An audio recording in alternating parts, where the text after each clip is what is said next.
Good morning, all. It's going to be another senior moment. I guess, going to be questions and answers. But before I get started, I want to show you a little bit about what wildlife is like in the desert. I guess you can probably see this little guy. Can you see him all right, son? Oh yeah, I'm zoomed right This in. This is a guy that was. He was in the shop, and he kept making messes on the bench, and we're not. I didn't want to set a rat trap in there and break his neck, but we needed to discourage him from making messes on our bench. So got this little trap. It's really a nice little trap, but I'm going to take him maybe a half a mile or so away and turn him loose out in the desert and let him fend for himself. We just wanted to get him off the property, but doesn't really show. He's kind of in the corner there. Well, doesn't really show how big he is. He's pretty good size. Yeah, There he is. Yeah. Now you can kind of see. There you go. Jab him with a cattle prod there. Yeah, he's gonna chew on that. Anyway, yeah. You got a better view of it? Oh yeah, we're good now. We got it. Okay. Yeah. All right. Anyway, Well, I'm gonna set him aside. I'm gonna take him off the property and let him go. I'm getting into the age where if something don't need to be killed, I don't want to kill it. I'll still kill a rattlesnake because I have lost a really good dog to rattlesnakes, and I still have kind of a pissed off attitude towards rattlesnakes. But as far as the lizards and the roo rats and the road runners and the quail and all the stuff that's all over the desert out here, I'm a great believer in letting God's creatures live the way He wants them to live. So, as long as they don't impose too much on our as long as they don't impose too much. If they crap all over our benches, like this little guy. Well, and these guys will take stuff away too. If we've got pencils or if we've got stuff sitting on the benches, they'll take them back to their hoard. And they have a habit of picking stuff up and taking it to their nest. Sometimes we'll find their nest.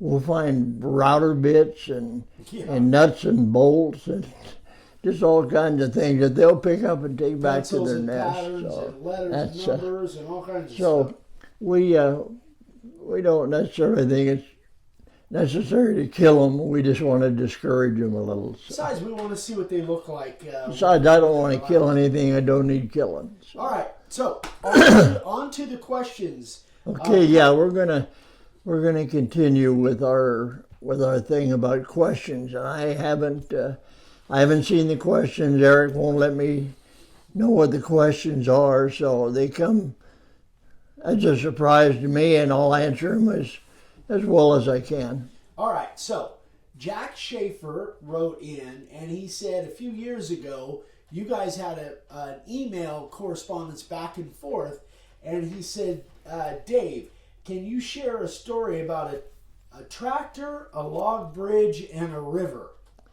Yeah, sure. It's that comes from my days on the ranch. I worked on a peppermint ranch, a ranch where they grew peppermint, and it was the ranch was bordered on the Santiam River in Oregon. Nearest little town was Talbot.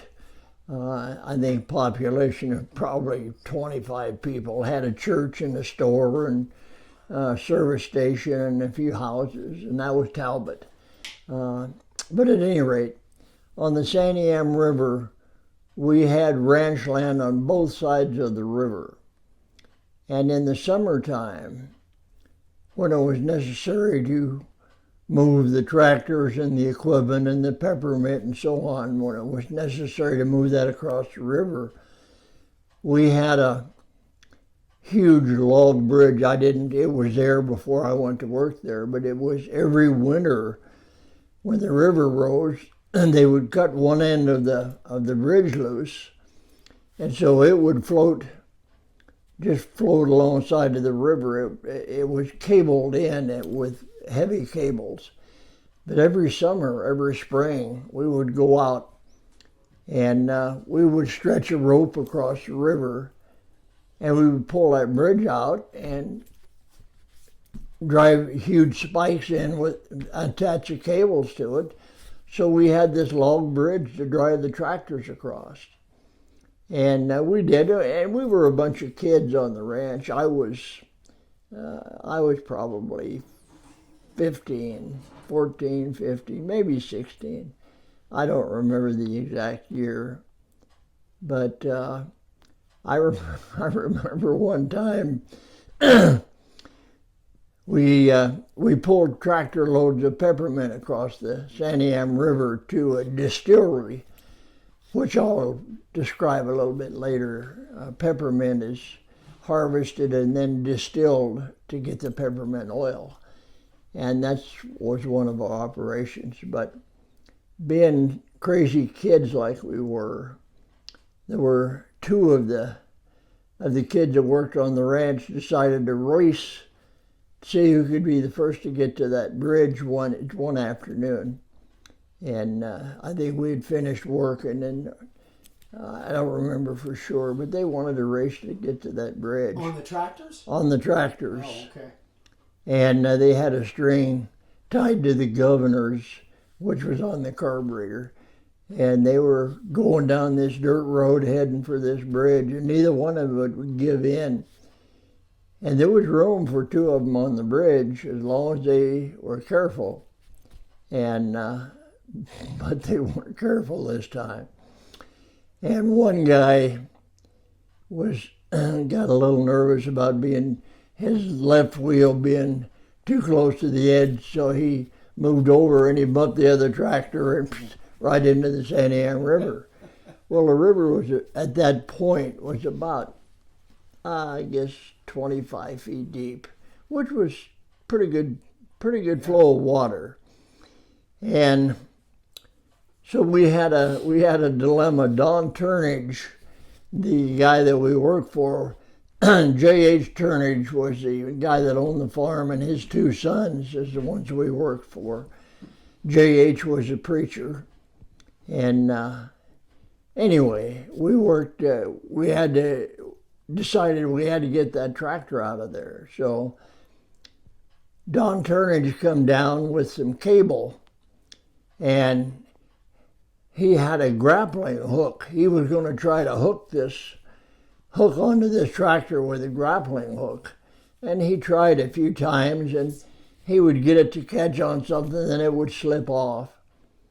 And I told him, I said, I can go, let's put a choker on there, like a choker cable for pulling logs out of the woods. Let's put a choker cable on there. I'll go down and hook it onto the front axle of the tractor, and we'll pull it out that way. That way you don't have to lift it out onto the bridge. The cable is long enough you can get old tractor over on the edge of the river and pull it out that way. And he said, well, can you think you can dive down there? And I said, sure, I can dive down there. So I got the cable and I jumped in the water and tried to get down to that tractor, and had a little trouble holding my breath long enough to get down there. So I came back up, and the cable was down there, and it was close to the tractor where I could hook it up. And so I got my breath again, and then I got about a 40-pound rock off of the bank of the river, went out, and I was right over the tractor. And I just jumped in, and that rock took me down to the bottom instantly. And then I had plenty of time to hook that choker up to the tractor cable, to the tractor front axle. I swam back up, and we ran the cable over to the river and over to the river's edge, to the bank, hooked it up to another Ford tractor over there, and just pulled the tractor right out. It was sitting upright, fortunately. I probably could have gone down and turned it up because it was in the water, but it was sitting upright, and we pulled it right out. And within an hour, we had it drained, new oil and gas put in, and it was running fine. So that was our that was our adventure on the river. Now, I talked about the mint peppermint. And if you don't know anything about peppermint, it grows in sandy soil along rivers and streams. And we raised it and we irrigated it, and it came up as a crop about 1.5 or 2 foot high, a nice green bushy bush. And the thing about peppermint is you don't plant it every year, you just harvest it every year because it grows itself. The roots stay in the ground. All you got to do is mow it, haul it out, and distill it. Next year, the crop's going to grow again. You don't do anything except water it, and it's a good crop to grow. Anyway, on the harvest of it, we would harvest it just like hay. We would load it on a trailer, just like hay. Then we would haul it into the distillery. And there was 2 ways to distill it. Some of it we would chop, which was more labor intensive, and some of it we would just put into the kiln. Now the kiln was, picture a huge round silo tub. And this tub was in the ground. And we would fill this, we would put chains, we would put 4 chains, two chains all the way on all 4 sides. Then we would put the peppermint down into that bin, into the tub. Then we would put the chains on top after we got it in there, and as we put it in there, as kids would get in there, stomp it down, pack it down good. Yeah, it's just like stomping grapes. Yeah. But we would stomp it down good and get it packed really good. Then we would put a lid on, and this lid had cinches on it that would tighten it up. Then we had a huge steam generator. It was like a big. It was like a steam engine, except that it wasn't an engine. It just generated steam. It was a boiler, and then the steam was pumped into the bottom through tubes. It was pumped into those big vats, and they were huge vats. They were like 10, 12 feet across, huge vats. And so the steam was created by wood fire then? Yeah, we had wood fire, and occasionally we'd burn coal, but mostly we had wood fires. And so we'd keep the boiler hot and burning, and we would steam that peppermint, and the peppermint, as it would steam, it would turn into steam, and then we had a spigot at the very top of the tank where it came out, and it drained into a big glass jar, for want of a better word. And as it drained into there, peppermint oil is lighter than water. And so the water would be at the bottom and the peppermint oil would be at the top, and then there was a little spigot, so that as the peppermint oil came to the top, we would open this spigot and drain this oil off. And it was fascinating. Yeah, it was really kind of interesting.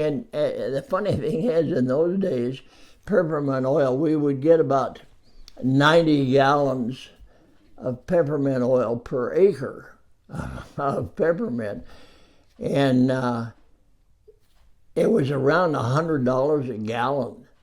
So on that peppermint ranch, they really made good money. The price would fluctuate from year to year, but peppermint oil was always in demand. So, and then after about 2 hours, when we couldn't get any more peppermint oil out, we knew when it was all out because there was no more oil on the top of that jar. So we knew when all the oil was out of that peppermint hay, and we would shut the steam off to it, and we would get in there and open up the top, and the top would hinge up, and these chains that we put in, we had a big hook. We would hook these chains up, and then we had a thing on the tractor where we would run that out there and just lift that up like with a fork on the tractor with the chains on all 4 sides. We would lift that up. We would put that on the trailer like we hauled it in on. Then we would haul it back out to the field and dump it out in the field. And after a month or two, it would deteriorate. We could get out there, rip it up, and then rake it with a tractor and a harrow and rake it back into the ground again. Huh. So it was nitrogen for the soil. So Totally recycle. yeah, totally recycle that hay right back into the ground again. Fascinating. And that was my early experience at ranching and farming, and I truly enjoyed it. They were nice people to work for, and nice Christian family. We went to church with them on Sundays, and I lived right there on the ranch. They had a bunkhouse, and they had mostly teenagers that they hired, and just some really fond memories. Had a good time. That's terrific. That's good. Well, that's all we got time for today. That's over 16 minutes. So, well, between the Roo Rat and the Peppermint Ranch and the tractor episode, I've got another episode. I might mention one other rescue I did on that river off the bridge. When they were putting the bridge together, before I was working for them, Don Turnage told me that they were driving spikes and cables into that bridge, and he dropped a 14-pound sledgehammer into the water. And he said, since I found that tractor, he'd wondered if I could find that sledgehammer. So I went and got myself, he told me about where it was. I went and got myself another rock and jumped off the bridge into 20 foot of water, and I swam around, went right to the bottom instantly, and that gave me probably a minute and a half to swim around. And the first time or two down, I didn't see anything. And about the third or fourth time, I saw that hammer. And it was just laying there in the bottom of the river. And after about, I think, 2 or 3 tries, I would dive down. I couldn't pick it up and swim with it. But I would dive down, I could drag it, so I would drag it towards the edge of the river. Then when I'd run out of breath, I'd come back up. Then I'd go back down and drag it another 6 or 8 feet.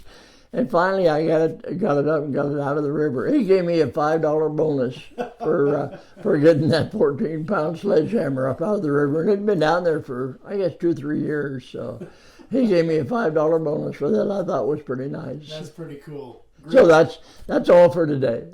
All right, guys. We'll see you on the next one.